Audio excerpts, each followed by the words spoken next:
welcome to another episode of the Fell into Food podcast. I'm your host, Chef Jeff Fell. My guest today is Duncan Blowers. Duncan is the founder of Invecus, which is the exclusive distributor of Hinkleman vacuum sealers in North America and GreenVac pans. What are vacuum sealers? Well, we talk all about what they are and what they can do for your operations, and maybe in ways in which you never thought of. Listen in as Duncan explains his journey coming to the States playing sports, but oddly enough ended up in the equipment world. He now has 3 companies, and I got a sneak peek at the third, the Zayyden Group. Like a good accent? Well, Duncan's got plenty of that and more. Bon appetit. We don't know. I don't know where this is going to go. So We don't know where it's going to go. We could be crying. It could be hugging. It could be. You might have to get the cameras on the move. Who knows?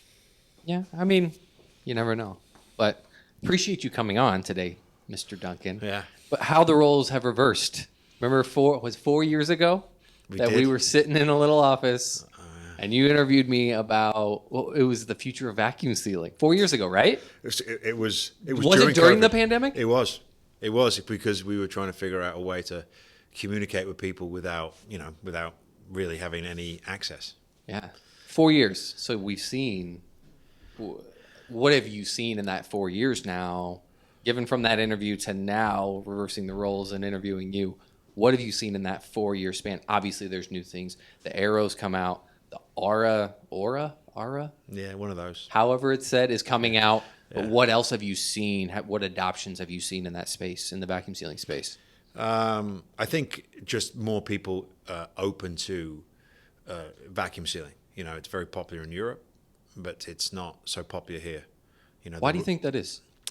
I think it was explained to me in the way that just the way Europe is set up, from smaller food companies supplying food, you're talking about putting restaurants or food service operations in buildings which are hundreds of years old, right? It's much smaller spaces. So they don't have refrigeration spaces or kitchen spaces like they do here.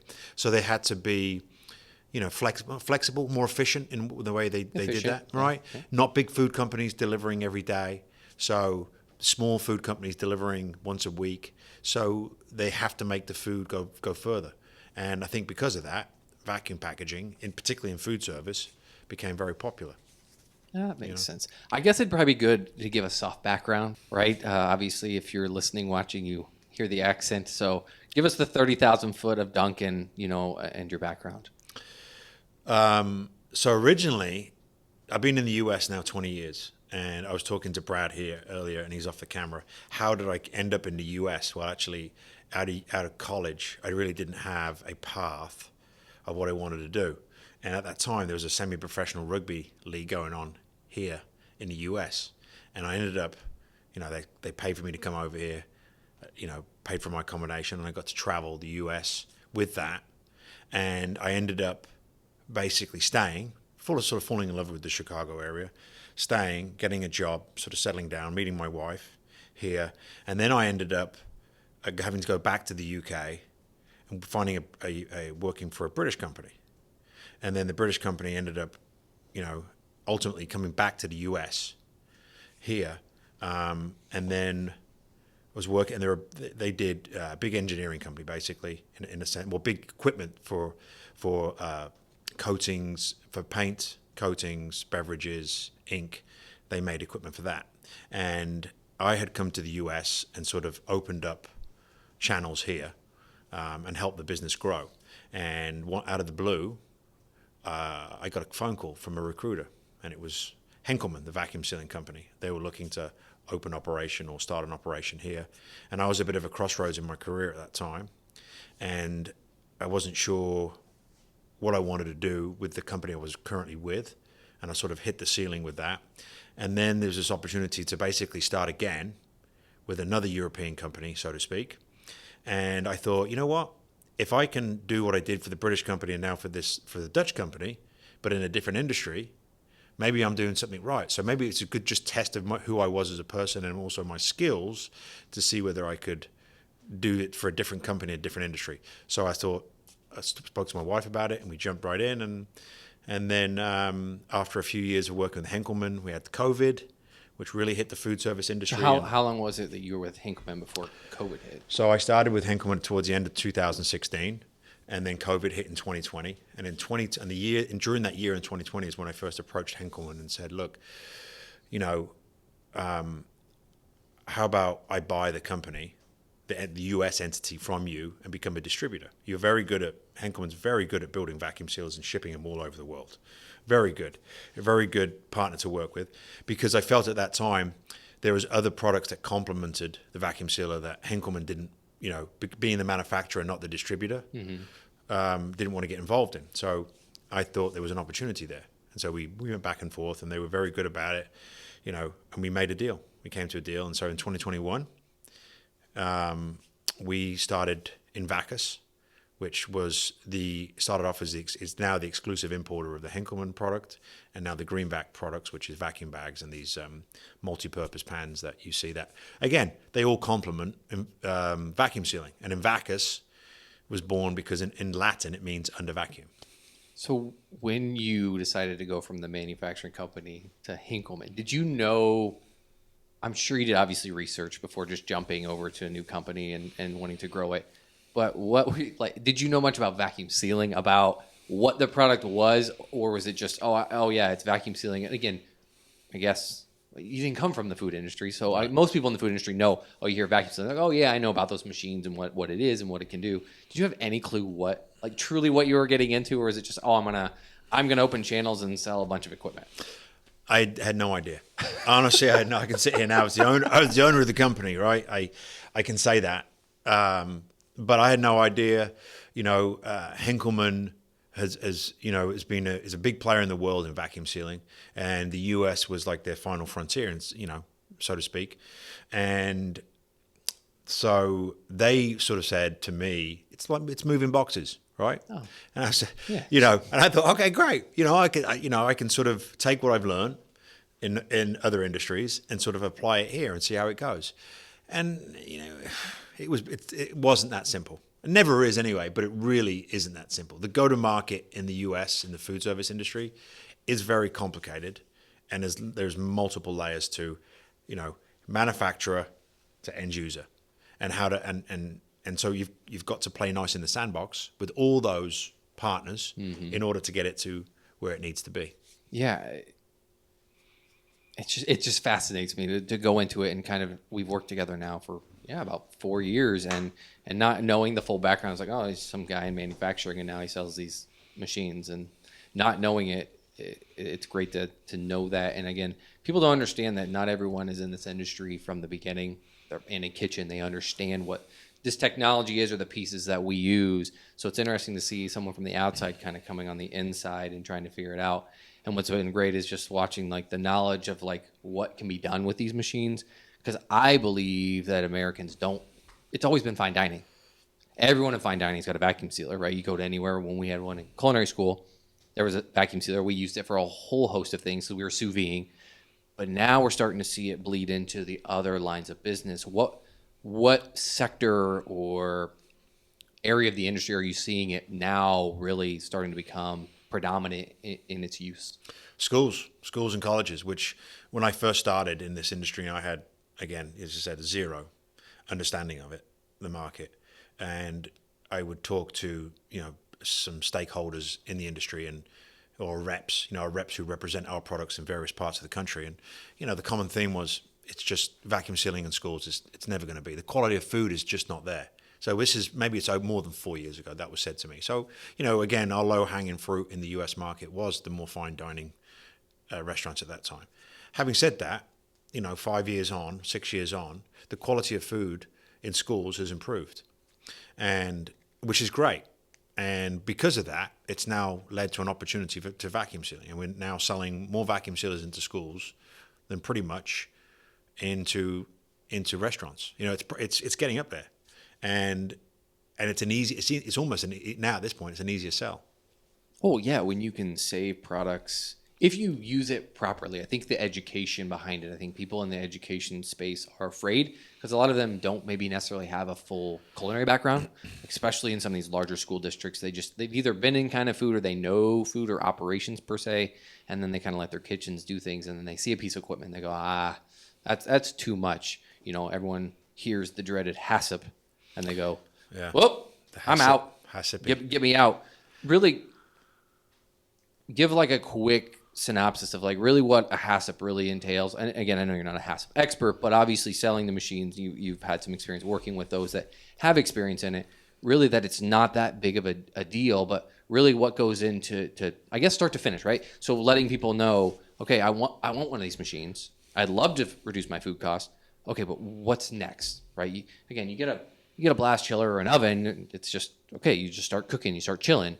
But with a vacuum sealer, there's one extra step. And again, I don't think it's difficult. But what are the kind of those steps from start to finish? Well, the bad news is, let's get the bad news out of the way, right? So, depending on what state you are in the U.S., you may have to get a HACCP plan, which basically means you have to submit a plan to how you're going to use the vacuum sealer or your recipes to the state, and they give you an approval. Then you'll keep a HACCP log. And as an end user, if you've never come across that and someone says it to you, or a health inspector says it to you, it can be quite overwhelming. You think it's just another thing that I have to deal with, and it can be I say expensive. It depends on how you look at it, but you do need. A lot of states now do need HACCP plans, and the challenge. So the other bad news is it can vary from state to state what that looks like. Are there states that you don't have to have a HACCP plan? Well, they're not being enforced. Oh, okay. Right. Okay. And so a lot of them are not being enforced, and some of them they are. And so it's a little hit and miss. Some health inspectors they'll look for it, and some don't. There's all sorts of things going on. But the reality, I think, is this: you pay $2,000 to $3,000 to a food safety consultant to write you a HACCP plan, right, and get it approved. It's something like that. It can be more, but it's going to be, let's just say it's $3,000, right? Mm-hmm. You say that's expensive, right? It is, because you just bought a $5,000 or $6,000 vacuum sealer, maybe more, maybe a little bit less, and then we're asking you to spend another $3,000 to get a HACCP plan approved. Okay, so it leaves people thinking, maybe it's just not worth it. But if you take into account your savings over a year, if you're able to buy in bulk prep, freeze things safely freeze things without any freezer burn, so you can buy in season and sell. If you take that and to take a sort of a basic vacuum packaging program like that, your restaurant or your food service operation could easily save $50,000 to $60,000 in mainly food costs, but also labor costs. Yeah, labor is a big piece. Yeah. Right? When you can get your production cycles down, chefs know, right? One task, one time. If I don't have to do the same task over and over and over, and I can seal all these up and go to town and just open bags. I had a catering last night. Everything vacuum sealed. Everything vacuum sealed, cooked it all. Then when we had to retherm, it was just the bags went right into, we had a combi, right into the oven. All we had to do was open bags and serve food. The team was a little blown away because they had not used that. And they're like, Jeff, can you show us? And I'm like, absolutely. And then I have my little GreenVac pan, just the half one, and we did some Korean barbecue. And all of a sudden we cooked what we needed, and we're like, uh-oh, we're not going to have enough skewers. And one of the other chefs was like, what are we going to do? We don't have time to marinate another batch of beef. And I go, it's okay. I have a GreenVac pan, and I can marinate in like an hour. And so now we have multiple functions within the ecosystem, which is great. And I think that is where the next evolution in the schools is going, because now it's not, I got to throw everything in a bag, which can be a little cumbersome, right? It's like, oh, well, I have all this bulk prep. I'm trying to put it in a bunch of baggies and constantly sealing. Well, now with GreenVac, which came out in Europe first, right? Yeah. It was out. Same again. Most of the stuff starts in Europe. It was Europe. And then it came over just last year, right? Yeah. Into the United States, certified NSF, 18 gauge steel, right? I'm getting my facts down on the equipment. 17, 18, depending. Okay. Yeah. Somewhere around there, because it's under full vacuum. So, I mean, talk about what now, like for school, that's going to be a game changer. I know they're not cheap. However, like we talked about, the savings, being able to bulk prep. Talk about what that evolution has been, some of the user feedback, once they actually get it up and running and implemented. I think the challenge has been, well, one thing I wanted to mention too is a lot of times when people see a vacuum sealer, they'll say, well, we don't sous vide cook. And to me, these days, using vacuum sealing, I think sous vide cooking is such a small part of using a vacuum sealer that I think it's overlooked. as you just said, the big thing is bulk prepping, all right? Whether it's a catering event or whether it's just for the whole week or the next 2 weeks within your food service operation, you can get everything prepped and kept fresh until you're ready to use it. And with the labor issues becoming more, it's been a big savings for people. And I think that the GreenVac, so sort of switching gears to the GreenVac, the challenge has been, as you rightly say, they're not cheap. And the reason, there's a good reason for that, is because they are 17, 18 gauge stainless steel. And they have to be, because if they weren't, they would, under a vacuum, they'd collapse. Just implode. They'd collapse, right. But what you can do with it from bulk prepping lettuce, right? You can't vacuum package lettuce in bags because it'll just crush it. Yep. But you can put it in this pan, and I can vacuum seal that in these pans, and I can leave it for 4 weeks. We could technically leave it for 4 weeks, open it up, and it's still got that crunch to it. It's still like it was just purchased that day.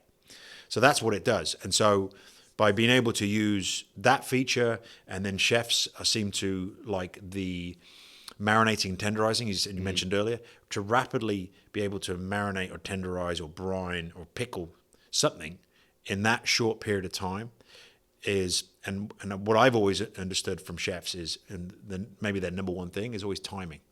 So vacuum sealing, whether it's Henkelman, whether it's GreenVac, it really helps with timing for a chef, and saves so much time and makes the kitchen so much more efficient. And then I will say that in regard to the cost of the GreenVac, what we're finding out there and people using it is they're going to begin with, they say, okay, this is new, so I'm not going to buy $20,000 worth of pans right now. What I am going to do is I'm going to buy a handful. I'm going to buy 3 or 4, and I'm going to test them either on a problematic product that we have, that we want to start bulk prepping, just one product, or we want to marinate and tenderize something. And I would say that, it was launched last year, so it's still fairly new. Right. Right. But all those people that took the leap of faith and said, yeah, we're going to give it a go. They're all coming back and buying more, and they're buying more, and they buy, so we've got customers that are coming back, from things like, there's not too far from us here, there's a company that don't want to be mentioned because they want to keep it secret, but they use the GreenVac pans to tenderize their pork, right? And they do it in minutes, and they get much better result. We have one out, another restaurateur out on the West Coast who they do their chicken in it, marinate their chicken. And they said the feedback from their clients is it's the best chicken they've ever had. And they've gone from marinating overnight to marinating in 15 to 20 minutes. Yeah, it is fascinating. I used it last night, and we were marinating the beef, and then between the beef pulling itself and then the actual liquids, the pan started to rise, and they go, "What the heck is happening?" I go, "It's pulling the fibers, right? There's science behind what is actually happening." Go into a little bit of that science in layman's terms for people that could understand what's actually happening. They're like, "Oh, okay, great, it's marinated, it's tenderizing." What's actually happening to my food when I do that? So from a protein point of view, as you lower the pressure, remove the air, right? You're taking that out. It's actually expanding the protein. So the fibers of the meat are getting stretched out. And so whatever's sitting on top, a liquid is sitting on top, it's going to find the path of least resistance, and it's going to start to make its way in between those fibers. And so when you release the vacuum, you're basically allowing the air to come back in, the fibers come back together, and that pulls. And so whatever liquid has made its way in is now trapped in that fiber. Now it's part of it. And that can be done effectively, depending on the cut of the meat and the thickness of the meat, it can effectively be done in 5 minutes to 20 minutes. And so now you've got a fully marinated piece of meat. And so you've just got to imagine that in the sense of a food service operation, of what that does for an operation is they're always ready for the unexpected. Mm-hmm. So even if they run out of something and somebody comes in and says, I want a marinated piece of meat, so it's going to take an extra 15 minutes, but we'll get you that dish. It's fascinating how quickly it does. And again, it gets granular and scientific. However, in essence, like you said, it's... Well, the one thing that we've done is, and we're sitting here in the studio, right? And that was a brainchild between Brad and myself. Yeah, put a pin in that. I want to get back to that. And so we wanted to be able to, as you say, layman terms, be able to produce content that people can relate to and understand. Okay, that makes sense, right? So that's one of the reasons why we have this, and one of the reasons we, on a weekly basis, we produce so much content. Yeah. So now you have the IDM and Bacchus Digital Media Content Kitchen. Great space. That's where we're recording at live here today. So you've got the space, right? Because you're the distributor for Hinkleman. And then what happens to be like, oh, you know what? There's a space. Let's just let's open a studio. Yeah, I know. And so we bought one company, and then we decided to start another company almost straight away. So what happened was I was already working with Brad, and Brad here, and during COVID, we lost touch of being able to reach out and touch the end user and educate, and our reps also lost that ability, as we all know. The world went down on lockdown. We had to figure out pretty quickly how we needed to reach and touch our customers and just remind them in a way that we're here and we're here to help, right? So I teamed up with Brad and said, Brad, we need to do something on a regular basis, little videos about how vacuum packaging can help hospitality and food service operations through this. I mean, this is how, I think you and I have started to work a little closer because of the school situation. And vacuum packaging, we started, vacuum packaging everything in little bags and serving so the kids could eat at their table, eat at their desks. Yep. So all sort of things like that. And what we found was that these short little videos, we had to be sensitive to it, right? We didn't want to be throwing, just constant messages about buy our product, buy our product. We wanted to make sure that it was helpful and understanding at the same time because of the situation. And then when reflecting on that, we felt like it was really effective and it really worked. It helped. And we did okay out of that. I mean, most operators in the hospitality and anybody that was operating in the food and service industry at that time, it was hurting, unless you're in schools, of course. Of course. Yeah. I can't stress enough, if you're a food service operator, these will save you money. The upfront sticker shock can be overbearing, but being a chef and having I have a mini jumbo, so it goes with me. It's in my car right now. Literally, It goes with me everywhere. The amount of time, effort, energy, like you said, the advancement. Like if I'm busy, I may not have time the day before, but I can do it a week before, seal it all up, and then open it up. And the guests don't know because it's just as fresh. We've removed all that oxygen. So they're just fantastic pieces of equipment. You've brought up reps and the supply chain and how difficult it can be. I want people to know a little bit about kind of what it looks like in the equipment side of things. It's a piece of the industry that doesn't get talking about a lot. You hear the words reps, distributor, manufacturer. Walk people through what the relationship kind of is and what roles each of those play. Well, I'll have to be careful what I say here because I could get blackballed from the industry, the deep and dark food industry. So it is how it looks, and this is my opinion, is you have the manufacturer, whether they are from Europe or whether they're in the US or Asia, wherever they are. You have the manufacturer, and then you typically have reps, manufacturers' reps. So these manufacturers' reps, there's regions around the US. There's like 20-something odd regions. And within these regions, there are, 10, 15, 20 different rep groups. It may be more. I don't know exactly. So they represent typically anywhere from 15 to 30 different brands. And it can be anywhere from front of house stuff, tableware, cutlery, all the way back to some of the equipment that you see in here and all the different brands that represent. So it's very similar to food brokers, just equipment and their equipment reps. Equipment reps.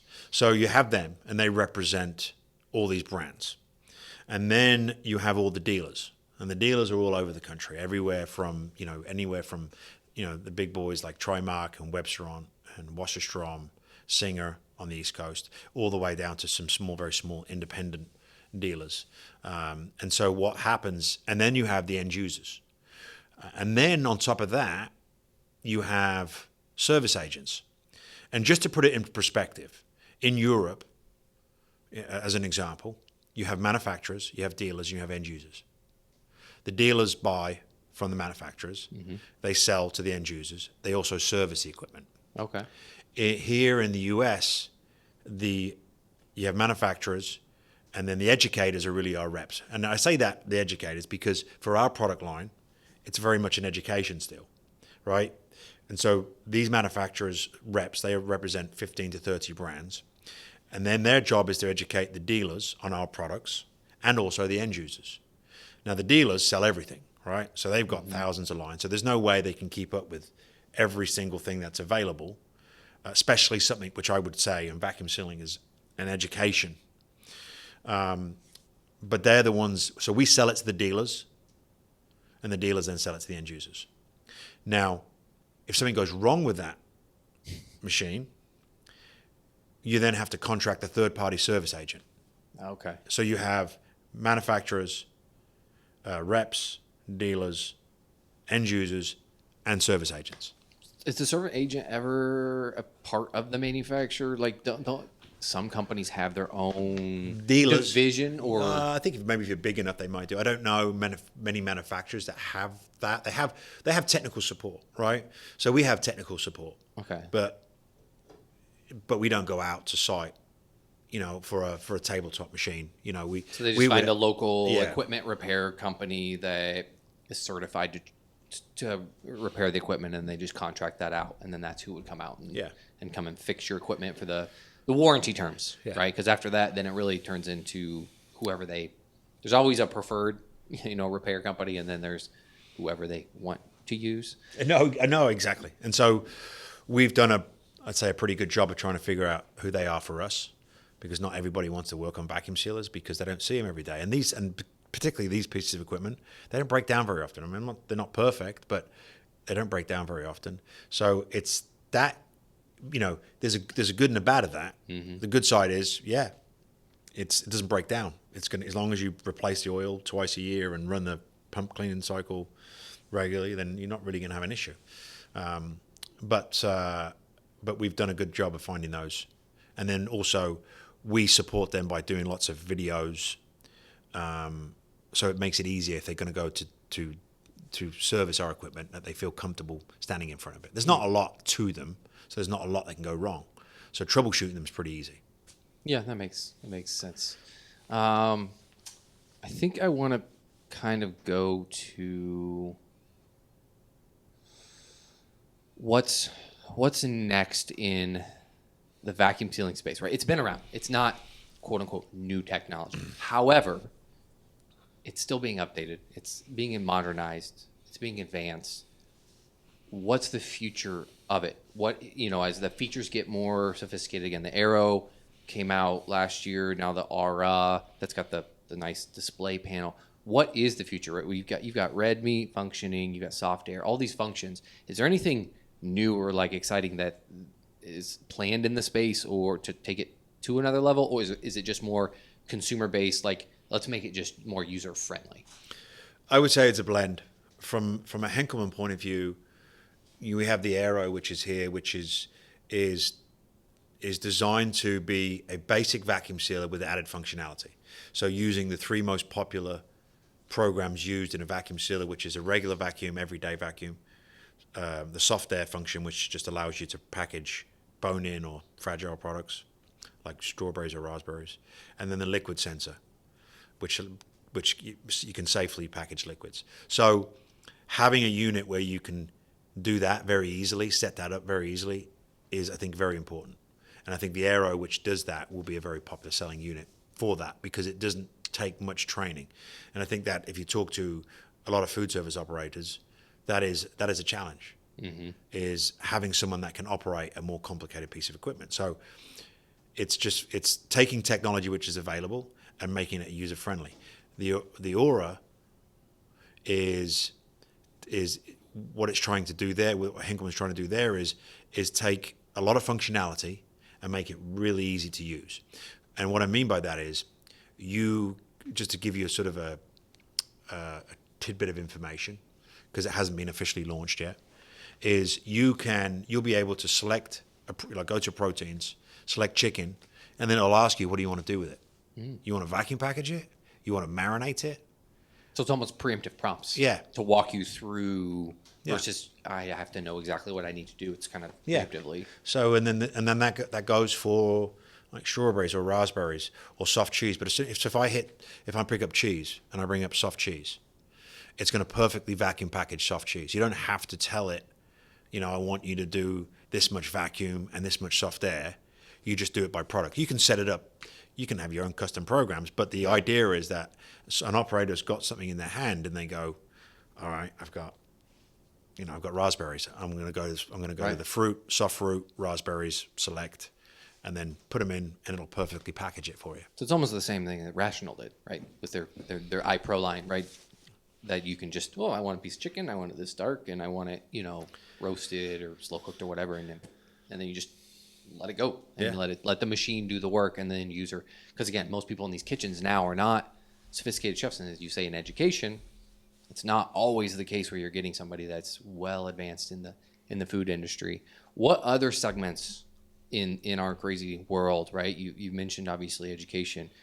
Is there any other piece or any other sector? Again, that could be sports and leisure. I'm trying to think of like what else or who's approached you in a way that you're like, I would have never thought that they would want vacuum sealers. We get all sorts of requests for product. You'd be amazed what needs to be vacuum sealed. We had not too long ago, someone wanted us to vacuum seal a Kevlar plate that then was inserted into a kid's backpack. Huh. So obviously with everything going on with school shootings, it makes their backpack bulletproof. So they wanted to vacuum seal that to keep their Kevlar waterproof. We get a lot of requests for cannabis. Now that's becoming very popular. So we've done some tests, shelf life studies on that, how to best package under, because with some of these units you can actually remove the air and then flush in a gas. And so with the legalization of cannabis, more and more people are trying to figure out how can I hold this product fresh for longer, because after a harvest, they don't want to flood the market with their product and the prices drive down. They want to wait for the prices to be higher, and so by holding it fresh, they have the ability to do that. Interesting. Yeah. I never even. There you go. Who would have thought? Yeah. Vacuum seal some cannabis and keep. I mean, it makes sense, right? You would want it fresh, I would assume, right? I know. I remember we did the MJ BizCon, which is probably the biggest trade show for cannabis, maybe in the world, in Vegas, and we did it one year, and we bought some, because at that time Nevada, this is 3 or 4 years ago, maybe even longer, and Nevada had just come legal, so we went to a dispensary. We thought, we'll buy some, and we'll have it on the booth, and we'll package it up, and we packaged it, and we had it out there on the booth, and people would walk by and say, "Is that real?" I said, "Yeah." They kept asking, "Is it real?" I said, "Why do people keep asking if this is real weed? We're at a cannabis show." And anyway, I was walking around the show a little later, and there's someone on an edible booth was giving a demonstration, and one of the people asked, "Is there cannabis in that?" And they said, "No, you can't have cannabis here. This is a federal building. It's illegal to have cannabis on a federal building." I was like, "Oh shit!" So I went back when we bought quite a lot, but we packaged it all up. And so the funny thing was, and I don't know whether this will get me into trouble, but I was going to give it away, but I realized, hang on a second, I'm on a booth, I got vacuum sealer, I got bags, I got jars, I got a shipping crate going back to Chicago, and this is all around Christmas. So we packaged it all up into these small little jars or in the bag. I put it into a box, buried it into a box, taped it up, put my name on the side of the box, and threw it into the shipping crate. And a few days later, back in Chicago, it turns up, unpacking the crate, there's a box with your name on it. Opened it up, it's all these little jars, put a little ribbon on top of it, went to Christmas parties. It was instead of a bottle of wine, everybody got a little jar of weed. A little jar of weed. And it was a hero that Christmas. Because it was still illegal then in Illinois at that point. Oh, that's awesome. What are the next play? And we can cut this out if we need to, but I don't know if you can release it. But what's up and coming for in Bacchus? I know there's something. I know where you're going. I know you know where I'm going. But I don't know if it can be released yet, if we can tease it, or if you can just... No, we can go with it. Okay. But yeah, so what's...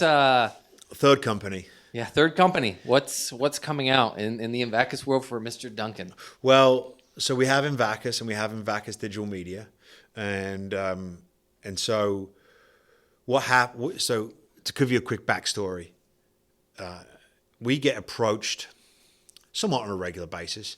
Some companies, particularly European companies, will approach us and say, would you be interested in representing or, being our exclusive importer or import our product into the US and distribute it? And a lot of the times we say no. And the reason we say no, for various reasons we say no, but typically it's the type of product, it's the product category, if it's a Me Too product, or we feel that the manufacturer just wants to dump a container on us and let us, do what we can do with it. But recently, I say recently, in the last 12 months, we started talking to two different companies, and we hit it off with them. Great products, great people, and are determined to grow their brands beyond Europe and into the US. Now, the US food service market is complicated. It's not easy to get in. And I think it's probably one of the more complicated industries to infiltrate than probably other food service industries around the world. And so instead of bringing it into the Invacus brand, we've created a whole new company, and this third company, it's called the Zayyden Group, and it's like the brand behind the brand. So it's the name Zayyden is just a holding name, and so we've started with two brands. The first one is going to be, it's a Portuguese company, and they do, in essence, it's called a rack washer. So these rack washing systems that they use 2/3 of the less water than a regular rack washer or flight machine. The energy consumption is very low. Cycle times are 4 to 6 minutes. It's higher water pressure, higher temperatures. It's insulated. It's got all this technology. I mean, this company has the ability. Samangil, the company name is called Samangil, and their product is a multi-washer. And it just had so much going for it, and there's such a good bunch of people that even so, like I was going to say, they have like a mission control at their headquarters in Portugal, where they have people monitoring all their units in the field 24/7. Wow. And so they can tell you or tell the end user when a component is going to fail before it fails. That's insane. I know. And talking about where technology is going, these are not cheap items. They're $80,000, $100,000 plus units. But what they can do and what they deliver based on what is currently out there, it was too good an opportunity to ignore. And I think it is a product with plenty of opportunity. So that's the one. That's the first one. Because that unit is essentially, think of vertical dishwashing, correct? Yeah. I mean, if you had to take like a massive Hobart, Champion, whatever, right? They're massive conveyor belts, kind of turn it vertical. Yeah. And then you're able to just roll in basically a whole rack, correct? Yeah. And then it just Rack of whatever you want on there. Whatever you want, it does all the washing, spits it out, and again, in 4 to 6 minutes, it's really not that. No, I mean hotel pan's a big one, trays. And here's something I didn't even think about. This is because I'm naive to this. Is someone mentioned in a presentation, and it's so European. It's like sort of half mentioned in a presentation about drying. It can dry plastic because it spins. The technology, it spins so quickly. Okay. So it doesn't need to be blown, and it is more effective than drying products. Their technology, the way it spins, than any other washing machine out there. So what that means is when the plastic trays come out, if you're doing a bunch of plastic trays, they're ready to use straight away because they don't have to be wiped down. And when they said that, and there was a consultant sitting in the room, and they said, and it was like buried in a presentation. The consultant says that should be front and center. I was just getting ready to say that is one of the biggest issues that I had as an operator was either you had to pay an arm and a leg for a liquid rinse aid to get the stuff to dry in a decent amount of time to be able to get it right back out, right? Especially in universities, you're using actual plates, silverware, and you either have to have such an inventory that you can keep replacing, or you got to be able to get that stuff out of your dish machine and out to the customer to use again. And drying was an issue. So it's either you spend an arm and a leg on the liquid. I mean, that stuff can be hundreds of dollars for a gallon. Per gallon. Yeah. And you go through easily a gallon every few days, depending on your volume. every few days, one a week, or you're using a brick of the product that mixes with water, not as effective, takes longer to dry, and so then you're still waiting. Or like you had said, which was you see people actually wiping down. And what people don't know from a food safety standpoint is unless you're using a single-use paper towel or like paper product to basically clean and sanitize, or basically not clean and sanitize, but dry, you're actually breaking food code because you can't use like a towel because of bacteria built up on it. So you can't take like just your old towel and be like, oh, I'm just going to wipe it. I had people do that all the time. Like, what are you doing? You can't, but we need the dishes dry. I understand that. You're going to have to let them air dry. You can't use that. You can wipe it one time. You can't use that towel again. And we're not going to sit here and go through a bunch of paper towels. So that's pretty, that should be at the top of the list. But it's so, I guess, European in the fact that I see these things and I hear these things and then I hear people say, well, oh my word, that's amazing. If you could do that, why are we not singing about this? And so the other thing is, I don't think it's not trying to take away business from flight machines or things like that. But what it is mainly, I think one of the big opportunities is those operations where they're taking a rack and a guy, a couple of people out back, and they're using a hose and they're hosing down hotel pans and trays, and it still happens. Wow. And so that's labor intensive, and so it can replace that. And the other beautiful thing about this company is that they will run a report, so it's not just here's the price, this is what it can do for you. Actually, based on your information, this is how long it will take you to pay it back, and so they're very well organized, and so it was very attractive to us, and so that was that, and then. The second one is dry aging. And it just sort of, these things fall into our lap, and we kept talking, and we look at the product category, and we look where the product category is going in the US and even in the world. Dry aging is rising, and it's rising fast. I think there's plenty of room and opportunities for companies to grow in this space. And then we're partnering with a company called Mitaco. And Mitaco, they've got it together. They're a privately held company, over 56 years old. It's Italian company, and they've really done their homework. Because they're big in Europe, right? They're big in Europe. Refrigeration, blast chilling. They do wine storage, proofing machines. They do a bunch of stuff, but they just want to focus on dry aging and meat aging and fish aging, and they've really done their homework. And so there's a lot more good stuff to come out of that, but so that's it. So we're going to start there, and we're going to see where this goes. And is it crazy to start a third company in 2.5 years? Probably. I'm trying to get one up and running, and it's enough for me. Let alone 3. I can't. I don't know. It takes an acumen. It's stressful. I mean, it's stressful. I tell you this though, and in all honesty, is 6 years ago, this month, I quit drinking. Wow. Right, I was a big drinker, just a way of drinking way too much. People that knew me in the drinking days would probably attest to that. And so I haven't had a drink in 6 years. It'll be 6 years in February 20 something. My wife reminds me of that. So now I have all this time on my hands. I'm not hungover, but I've always had that. I guess always had that entrepreneurial spirit, and I've always talked about it, right?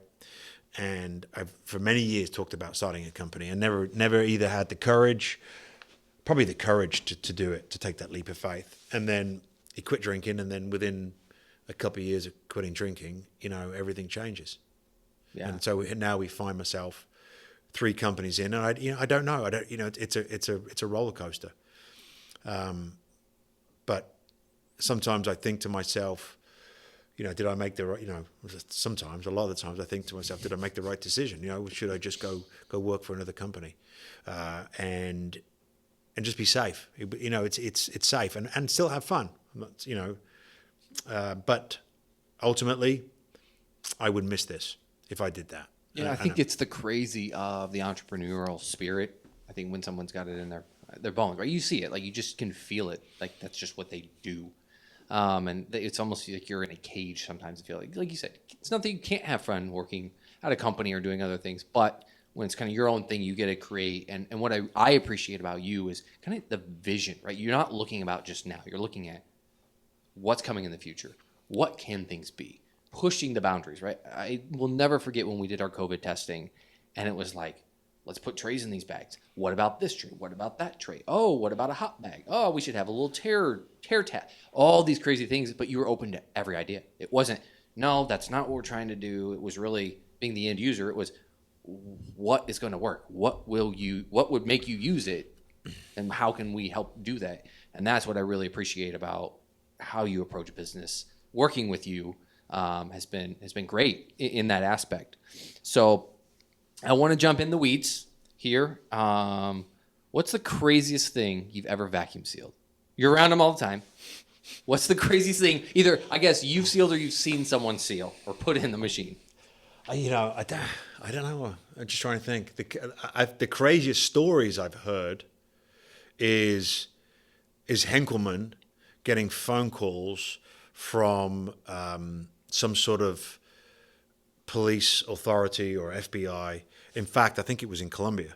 They got a phone call because they got a serial number, and this was pulled out of a cocaine lab. And so they were vacuum sealing. They're using the Henkelman to vacuum seal their cocaine, and so I guess that was probably the craziest thing. Knowing that they got these vacuum sealers out in the jungle somewhere, they're like an expensive. Yeah. I will say this. There's a funny story. I was when I first started with Henkelman. I went there for training, and then we ended up going to Amsterdam because they wanted to meet one of their local dealers. And dealers becomes quite funny.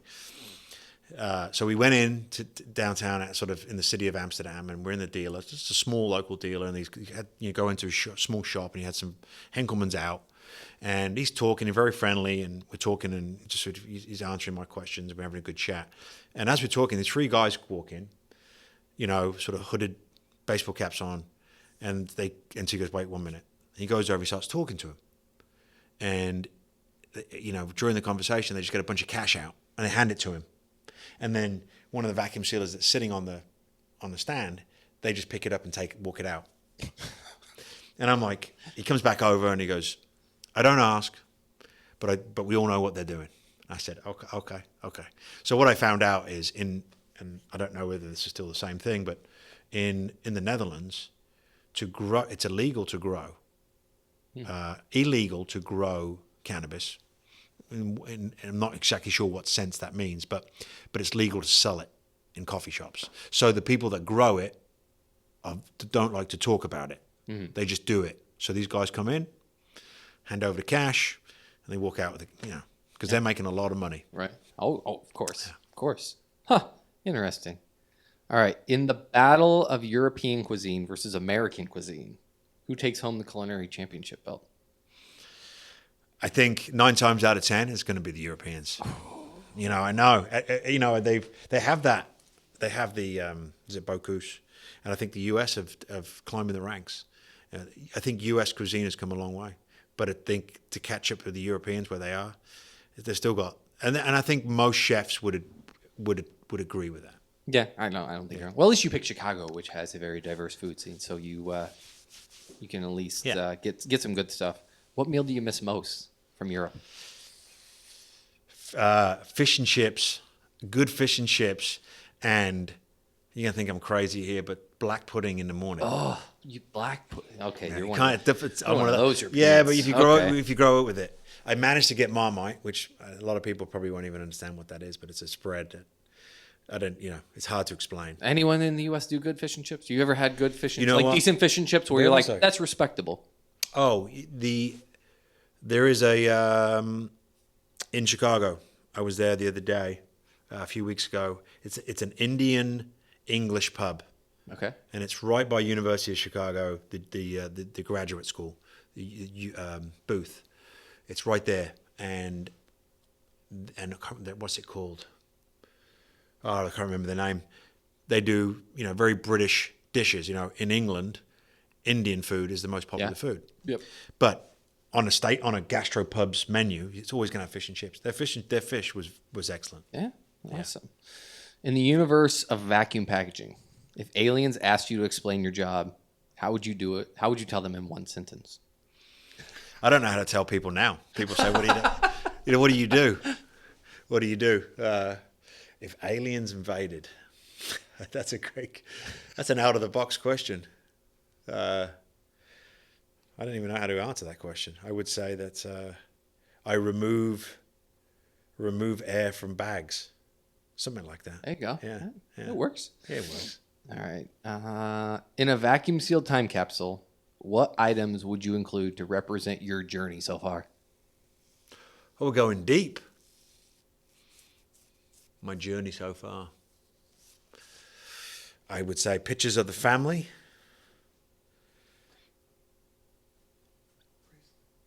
My bracelet. Not today, Satan. I always wear not today, Satan on my bracelet, which just reminds me of these stinky thinking that sometimes happens. What else would I stick in there? A time capsule of vacuum sealers. What to remind me of me? I'm a big rugby guy, so it'd have to be something to do with rugby, probably a rugby ball or something like that. Okay. You know. All right. Can you describe a standout moment in your career transition that significantly impacted your approach to your work? I mean, going from rugby to manufacturing to, ownership. Well, it's interesting that I used to play a lot of rugby competitively, and also I used to play a lot of tennis competitively, right? And I never really thought about that, what that impact was for me until later on in life. I have, in my drinking days, I had a lot of regrets. And in my sober days, those are now, you turn those sort of wounds into wisdom, as I heard Oprah Winfrey say recently, which I quite like. But rugby and tennis, what that taught me was, and I think why I jump into things, is put it this way, I'm a person, I think, as I reflect on my life, I was never afraid to make a decision. I'm always, and there's good and bad with that, but I'll tell you the good with that is I learned a lot. I was always willing to say yes. And rugby taught me decision making, because I had to make, in the position I played, I had to make a lot of decisions and a lot of quickly. And tennis is a very individual game, so that taught me a lot of mental toughness. And you're out there on your own, so sometimes you just got to figure it out. Yep. Make a decision. Don't be a flat squirrel. Exactly. Right or wrong. Just right? move forward. If it's right, great. Pat yourself on the back. If it's wrong, move forward from it. But nobody wants to be hit by that car and be a dead I don't squirrel. want to. Yeah, I mean, I think it's all about making a decision. Yeah. Right. And I think the worst thing you can do in life is not make a decision, because either way, you make a decision, a wrong decision. I mean, there is no wrong decision. I think it's just make a decision and you'll figure it out. Love it. Where does everyone go listening, watching to find out more about Invacus, about these new lines coming out? Where can they go to find all this information? So invacus.com, invacus.com is Invacus. You'll find all the products there. And then the Zayyden group, you can go to Zayyden, ZAYYDEN.com, or meataging.com is another place to get this. More to follow on that, but it's exciting. Exciting and scary all at the same time. I love it. So you heard it first. You got a sneak peek of some stuff coming up. Duncan, thanks again. Appreciate you coming on. Thanks, and until next time, we'll see you on the sunny side.